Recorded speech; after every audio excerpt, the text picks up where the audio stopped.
जय हिंद दोस्तों। अभी हाल ही में सुप्रीम कोर्ट का एक फैसला आया है जिसमें कहा गया है कि कोई भी वाहन हो आपके पास, चाहे बाइक हो, कार हो या फिर किसी प्रकार की आपके पास गाड़ी है, वाहन है और उसका इंश्योरेंस है, तो भी आपको क्लेम नहीं मिलेगा।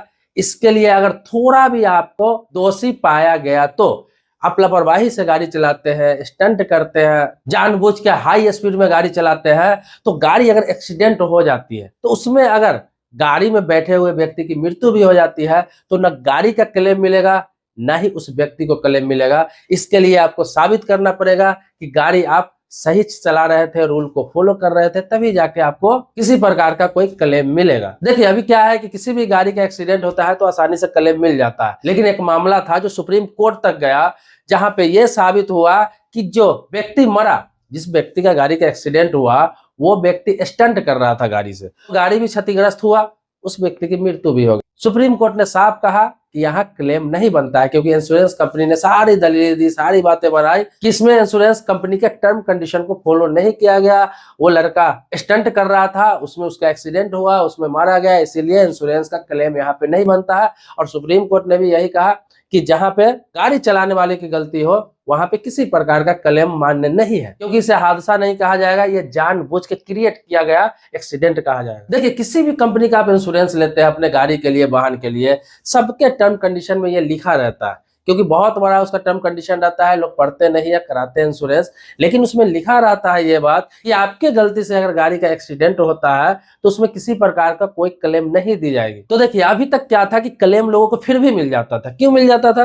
क्योंकि किसी प्रकार का इस तरह से साबित नहीं हो पाता था कि वो लापरवाही से चला रहा है या फिर सही से चला रहा था और एक्सीडेंट हो गया। लेकिन अब क्या है कि इंश्योरेंस कंपनियां इस चीज को प्रूफ कर देती है। कैसे प्रूफ कर देती है? वो यह कि अब हर जगह सीसीटीवी कैमरा लगा हुआ है, हर जगह रेड लाइट पे मिलेगा, हर हाईवे पर मिलता है, यहाँ तक कि सोसाइटी तक में मिलता है। तो इससे आप प्रूफ करना होगा आपको कि बंदा लापरवाही से गाड़ी नहीं चला रहा था। इंश्योरेंस कंपनी भी इस चीज का सबूत इकट्ठा करके वहां पे साबित कर देती है कि आप सही से चला रहे थे या लापरवाही से चला रहे थे। जैसे कि कहीं सीसीटीवी कैमरा में या फिर पुलिस रिपोर्ट में ये आ गया कि आप रॉन्ग साइड ड्राइव कर रहे थे, या फिर हाई स्पीड ड्राइव कर रहे थे, या फिर स्टंट कर रहे थे, या फिर आपके पास ड्राइविंग लाइसेंस नहीं है फिर भी आप गाड़ी चला रहे थे, या फिर आप अंडर एज है, 18 साल से कम आपकी एज है, आप गाड़ी चला रहे थे। तो ये सब गलतियां अगर आप कर रहे थे तो आपके गाड़ी का क्लेम नहीं मिलेगा। ये चीज आप जान लीजिए। अगर पुलिस रिपोर्ट में भी ये चीज आ गया या फिर कहीं कैमरा में भी आ गया तो इस चीजों को इंश्योरेंस कंपनियां आजकल आसानी से साबित कर देती है और क्लेम देने से मना कर देती है। ऐसा बहुत सारे केसेज आए हैं और यही वजह है कि कोई भी क्लेम का केस, अक्सर देखते होंगे, कोई भी क्लेम का केस, जो एक्सीडेंट के क्लेम का केस होता है,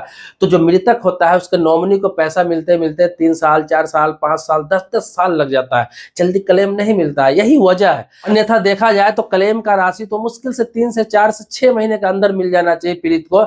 इसलिए मिल जाना चाहिए कि एक्सीडेंट होता है तो सारा चीज रहता है, उसका प्रूफ रहता है, पुलिस रिपोर्ट रहता है, अगर किसी कोई मृत्यु हो गया किसी का तो पोस्टमार्टम रिपोर्ट रहता है, गवाह सबूत सब कुछ होते हैं, फिर भी केस 5 साल, 7 साल, 10 साल तक चलता है। बहुत सारे लोग ऐसे होंगे जिनका केस क्लेम का आज भी पेंडिंग होगा, जो 5 साल से चल रहा होगा, 6 साल से चल रहा होगा, 7 साल से चल रहा होगा, कोई रिजल्ट आज भी पता नहीं चल रहा है। इंश्योरेंस कंपनी तरह तरह की दलीलें देती है वहां पे पैसा न देने के लिए, और पीड़ित का वकील भी तरह तरह का दलीलें देती है पैसा लेने के लिए, बस इसी चक्कर में फंसा हुआ रहता है। तो ऐसे नियम से, ऐसे फैसले से आपको यह सीखना चाहिए कि आपके पास ड्राइविंग लाइसेंस हो तभी गाड़ी चलाए। दूसरी बात, अंडर एज है आप, 18 साल से कम आपकी एज है तो गाड़ी न चलाए, या फिर आपके घर में कोई भी व्यक्ति है जो 18 साल से नीचे है उनको गाड़ी चलाने के लिए न दे। गाड़ी चला रहा है तो स्पीड लिमिट का पालन करे, कहीं भी चला रहा है, चाहे सोसाइटी में चला रहा है, हाईवे में चला रहा है, किसी रोड में चला रहा है, सभी जगह स्पीड लिमिट का पालन करे जो स्पीड लिमिट वहां पे है।